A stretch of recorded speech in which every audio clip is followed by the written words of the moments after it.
In the form of the owl, he could sense the scent of the black blade. But how could the scent of the iron blood demon appear, he thinks. It was after 8 years. Raindrops fall in a flutter. Red raindrops that fall in a flutter. A single red raindrop of one dwarf falls in a flutter. 2 people are fighting. Blood Iron Demon, the greatest enemy, will never be forgiven even if he was to ask the entire world to pardon his sins through tears of blood. The white-haired and black-haired engage in a fierce battle. The ones that were fighting were siblings. But the white-haired states that they are no longer siblings because of the sins that he has committed. The other brother states that whether he thinks of him as a younger brother or not was entirely up to him, since he could not care less. This statement tests the patience of the white-haired brother. Patience was fading away. He uses an attack, Sword of the Heavenly Burst. The black-haired asks if it would be alright to pluck his brother's eyes out as he took out his. He also used his blood demon's art. They both attack each other with full force. Their swords collide, destroying everything around them. They both land on the rock nearby and look at each other. Both of them were shedding tears. One of them was seriously injured, stating that his father looks quite benevolent. He tells his brother to take care and falls off the rock. The white-haired look at his brother shedding tears for him. He then falls off the cliff. But was he still alive, the owl thought. But that should be impossible. The suspense was killing him. He tries to haste before his energy disappears. On the river, the monster is still confused about what had just happened. Who the hell was that kid? He had never met someone like him in all his years. He realizes something. He counts his jars and sees that one of them is missing. Byra had also taken one of the jars with him. He gets angry about his lost jar. But to think that he took one of his jars in a short span of time. This makes the monster realize that he was too careless, as he lost 2 of his jars. He then squeaks inside the jar. The monster's plans had been completely messed up by the kid, so he plans to return back before the sect leader notices. So, he tries to hurry up and find them as fast as he can. The sun was going to set. The man transformed into owl had just reached the scene. He transforms back to his human form, but realizes that he was late. But he sees the snakes that were cut earlier. He speculates if it was the Northern Sky Demon sect. To think that the Death Squad Northern Sky Demon sect would create chaos like that, he was amused. He could feel the energy of the Iron Blood Demon and the Northern Sect Demon sect. This was quite interesting for him. A girl sees that the person had taken the form of the owl again and left. She wonders if he had come to see if there was anything entertaining. The goat-like creature she was riding on talks and asks if that person was the master of Wamagwan in the neutral territory. She says that is correct and that his name was Banjo. The goat then states that it was his first time seeing Kalan being defeated like that, and the situation there could not be so simple. The goat refers to the girl as the sect leader. The sect leader states that she is thinking the same, and a being of immense power must have intervened, addressing the goat as the elder.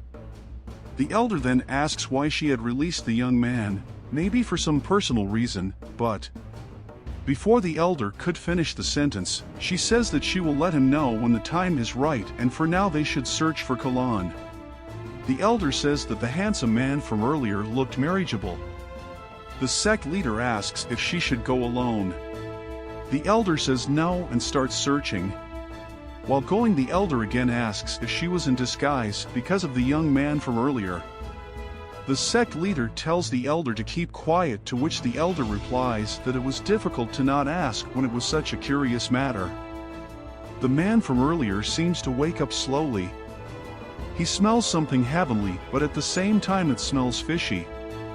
He looks to his left and feels that there were bears in heaven grilling the fish and eating. The bear then looks at the man, which confuses him. The bear throws a fish and asks him to eat it. The then stands up thinking that the bear spoke human tongue. He thanks the bears and thinks that he was actually in heaven. He then thanks the bears. The bears were also full, so they all stood up to walk for a while. When the bears start walking, he sees that the kid from earlier was also eating fish, asking him if he had a good dream. He then asks him to hurry and eat before it gets cold. The man's eyes get all watery, thinking that the kid he tried to protect ended up in heaven too. He starts sobbing, confusing Byra. He thinks of Byra as a poor child, and if only he had held out for a little longer, that would let the kid escape. He cries out, saying that Bari could blame him as much as he wants. He was all in a delusion while Bari was munching on his food. Bari asks if he has hurt his head. They were not in heaven. Bari tells them this and suggests that he starts eating. Hearing that the man was happy that the boy was alive. But that meant that he was alive too, but his body was poisoned. Bari states that much poison was nothing for him. The man thinks that the bear must have saved his life and were the gods of the mountains. Bari questions the man's judgment, as he was calling those gluttons mountain gods. The man asks the boy not to say something like that to the bears that saved them, and instead offer them some things. Bari really thinks that the man has not injured his head, but normally was an idiot. He sees that the bears were gone. He truly thought of them as the mountain gods.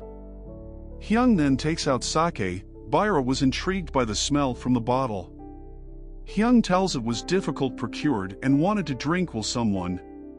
Byra then tells that he is really close with the mountain god and should share the same with him. Hyung tells that he is too small to drink that. Byra says that he is only making excuses and was cheap to not share it. Hyung then remembers his past about sharing a drink with his friend when they were young and enjoying it. He remembers about the pendant that he gave to his friend as something to remember him by. And before he could get out of those memories, the bottle was gone from his hand. Byra was drinking wine. After drinking, he gives the bottle back to Hyung. Byra had drunk all the liquor. He then stands dancing after getting all drunk. He asks Hyung if they should go to the river to catch some fish. After rolling over and landing on Hyung, Byra tells Hyung that he knows people like him, but he shares advice with Hyung. Byra says that he should always care about himself first and always think about saving his own skin. Byra asked if he had ever asked him for help, so without asking he should not put his own life in danger, as he would look like a pushover. Hyung apologizes for making Byra worry, but Byra tells her what is done. But for a split second, Hyung reminded Byra of his grandfather. It may have looked pathetic, but Hyung looked very dependable, exactly like his grandfather. Byra then remembers the last time he saw his grandfather. Ira was crying out for his grandfather to let Byra help, but his grandfather stood to fight alone and Byra was sent on the back of the bear. Byra was crying out to his grandfather, asking him to come with them. His grandfather had taught him to always save yourself first. Then he questioned his grandfather why he was not coming with them. While the bear ran away, Byra cried for his grandfather, calling him a liar. Byra tells Hyung that he misses his grandfather. Hyung looks at Byra as Byra tells him that he wonders if he is still alive. Hyung asks Byra what his name was. Byra answers his name and tells him that it was a name given by his grandfather. Byra asks what Hyung was going to do with his name, as he tells him that he was never going to see him again. Hyung tells that he will count on Byra and asks about the fishing that he was mentioning earlier. Byra hears the name fishing and tells Hyung that they should leave right then and there to catch fishes. Hyung tells Byra to calm down. Byra falls down and instantly falls asleep. Hyung then covers Byra with his fur coat and thanks Byra for reminding him the importance of his life. He felt guilty for not obeying what the lady from earlier had told him. The northern sect leader had told him that the friend that Hyung had been looking for was dead and gives him the accessory that she got from him. Then she told him not to come back because if he did he would die the next time. Hyung wants to confirm the death of his friend with his own eyes. He looks at Byra and tells him that he would surely go fishing with him if he survived this time. He then plans to go back to the battlefield. On the other hand, Byra was sleeping soundly. He had a dream of going fishing together with the bear and his grandfather, singing songs and enjoying. Hyung leaves while Byra falls asleep. Thank you for joining us in this recap journey. If you liked the video, don't forget to hit the like button. Comment if you have suggestions, want more of the series. Don't forget to share it with your friends. Do subscribe if you want more similar content. This is Aniversenexus, your passport to the immersive realms of anime and manga.